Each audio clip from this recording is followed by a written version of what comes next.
ஆண்டவர் ரொம்ப நல்லவர். இன்றைக்கும் பெரியவராய் நம்முடைய வாழ்க்கையில் இருக்கிறார். பெரிய காரியங்களை செய்கிறார். உங்களை ஒரு நோக்கத்திற்காய், ஒரு திட்டத்திற்காய் தெரிந்து கொண்டிருக்கிறார். அந்த திட்டத்தை உங்கள் மூலம் நிறைவேற்றுவார். உங்களை கொண்டு தான் நிறைவேற்றுவார். உங்களுடைய திட்டத்தை வேறு யாரை கொண்டும் நிறைவேற்ற மாட்டார். இன்றைக்கும் அப்படிப்பட்ட தேவனுடைய நோக்கம் நிறைவேற ஒரு நல்ல நாளை கொடுத்திருக்கிறார். அதற்காக ஆண்டவருக்கு நன்றி செலுத்துங்க. 1 பேதுரு 2ஆம் அதிகாரம் 9வது வசனத்தை படிக்கலாம். நீங்களோ உங்களை அந்தகாரத்தில் நின்று தம்முடைய ஆச்சரியமான ஒளியினிடத்திற்கு வரவழைத்தவருடைய புண்ணியங்களை அறிவிக்கும்படிக்கு தெரிந்து கொள்ளப்பட்ட சந்ததியாயும் ராஜரீகமான ஆசாரிய கூட்டமாயும் பரிசுத்த ஜாதியாயும் அவருக்கு சொந்தமான ஜனமாயும் இருக்கிறீர்கள். What matters the most? யாருடைய கருத்து மிகவும் முக்கியம்? இப்படி ஒரு கேள்வியை நீங்கள் இன்றைக்கு கேளுங்க. Who are you? நீங்கள் யார் அப்படின்ற ஒரு கேள்வியை கேட்டோம்னா அந்த கேள்விக்கான பதில் மக்களிடத்துல இருந்து வரும்பொழுது அது வித்தியாசமாக இருக்கும். உங்களிடத்திலிருந்து வரும்பொழுது அது வித்தியாசமாக இருக்கும். You will have an opinion about your self. others will have an opinion about you, but what matters most? உங்களை குறித்து உங்களுக்கே ஒரு சில கருத்துக்கள் இருக்கும். உங்களை பற்றி மற்றவர்களுக்கு வேறு சில கருத்துக்கள் இருக்கும். ஆனால் இவைகளில் எது முக்கியம்? இன்றைக்கு ஆண்டவர் நம்மளுக்கு சொல்கிறார், கர்த்தருடைய கருத்து மட்டுமே மிகவும் முக்கியம். மற்றவர்கள் உங்களை குறித்து என்ன நினைக்கிறார்கள் என்பது முக்கியம் அல்ல.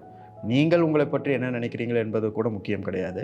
தேவன் உங்களை பற்றி என்ன நினைத்திருக்கிறார் என்பதுதான் முக்கியம். பொதுவாக நம்ம இயங்குகிறதே எப்படி இயங்குவோன்னா, நம்மளை குறித்து நம்ம வச்சிருக்கிற திட்டம், யோசனை, நம்மை பற்றின அந்த கருத்துக்களை பேஸ் பண்ணி தான் நம்ம வாழ்க்கையில் நம்ம இயங்கிக்கிட்டு இருப்போம்.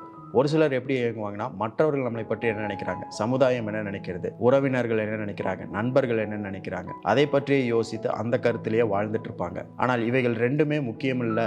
ஆண்டவருடைய கருத்து தான் நம்முடைய வாழ்க்கையில் முக்கியம் அப்படின்றத இந்த வசனம் நம்மளுக்கு சொல்லுகிறது. பிறருடைய கருத்து எதை சார்ந்து இருக்குன்னா, உங்களை பற்றி அவர்கள் என்ன எதிர்பார்க்கிறார்களோ, what they expect out of you, உங்களிடத்திலிருந்து என்ன எதிர்பார்க்குறாங்களோ அதுதான் அவங்களுடைய கருத்தாக இருக்கும். அப்படி தான் நீங்கள் வாழணும்னு சொல்லி அவங்க எதிர்பார்ப்பாங்க. உங்களை பற்றிதான, உங்களை குறித்ததான உங்கள் கருத்து எப்படிப்பட்டதாக இருக்கும்னா, நீங்கள் எதையெல்லாம் சாதிச்சிருக்கீங்க, இல்லை எதையெல்லாம் தோல்வி அடைஞ்சிருக்கிறீங்க, உங்களுடைய சக்ஸஸ் ஃபெயிலியரை பேஸ் பண்ணி உங்களுடைய கருத்து உங்களை பற்றி இருக்கும்.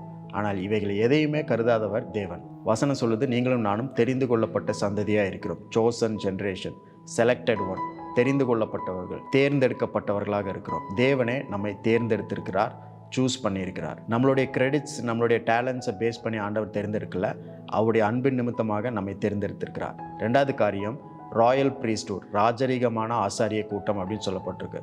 ராயல்ட்டி, உயர்தரமான தரத்தை கொண்டவர்கள் நீங்களும் நானும் அப்படின்னு ஆண்டவர் சொல்லுகிறார். அதுதான் நம்மை பற்றி தேவனுடைய கருத்து. அடுத்தது ஆசாரிய கூட்டம் அப்படின்னு சொல்கிறார். பிரீஸ்ட்ஹுட் அப்படின்னா ஆசாரியர்கள் தேவனோடு பேசுகிறவர்கள், தேவனோடு சம்பாஷிக்கிறவர்கள், தேவனோடு கருத்துக்களை பரிமாறுகிறவர்கள். அப்படிப்பட்டவர்கள் தான் நீங்களும் நானும் சொல்லி அந்த வசனம் சொல்லுகிறது. 3வது காரியம், பரிசுத்த ஜாதி, ஹோலி நேஷன் அப்படின்னு என்ன அர்த்தம்னா, செப்பரேட்டட்னு அர்த்தம். இந்த உலகத்திலிருந்து பிரித்தெடுக்கப்பட்டவர்கள் நீங்களும் நானும். உலகத்துக்குரியவர்களுக்குரிய காரியங்கள் நம்மளுக்கு கிடையாது. தேவன் நமக்காக சிறப்பான வழிகளை, சிறப்பான காரியங்களை வைத்திருக்கிறார். ஆகவே நீங்கள் பிரித்தெடுக்கப்பட்டவர்கள், you are a separated one அப்படின்னு ஆண்டவர் சொல்லுகிறார். கடைசி காரியம், 4வது என்னன்னா, தேவனுக்கு சொந்தமான ஜனம், God's own people. We are related to God. நீங்களும் நானும் தேவனுக்கு சொந்தமானவர்கள், தேவனுடைய சொந்தக்காரர்கள் அப்படின்னு சொல்லுகிறார். அப்போ இந்த உலகத்திற்கு நீங்களும் நானும் சொந்தக்காரர்கள் அல்ல. இந்த உலகத்தினுடைய வழிகள் நம்முடைய வழிகள் அல்ல. தேவன் நம்மை சொந்தமாக எடுத்திருக்கிறார். அவருடைய வழிகளில் நம்மளை நடக்க செய்வார். So what matters most is God's opinion about you, God's perspective about you. தேவன் உங்களை குறித்து வைத்திருக்கிற பார்வையும் அவருடைய கருத்தும் திட்டமும் தான் மிகவும் முக்கியமானது.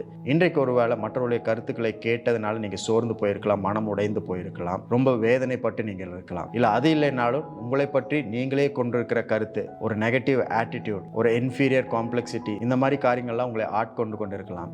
ஆனால் தேவன் சொல்கிறார், இவை எதுவுமே பொருட்டல்ல. அவர் உங்களை பற்றி வைத்திருக்கிற திட்டமும் பார்வையும் தான் மிகவும் முக்கியமானது.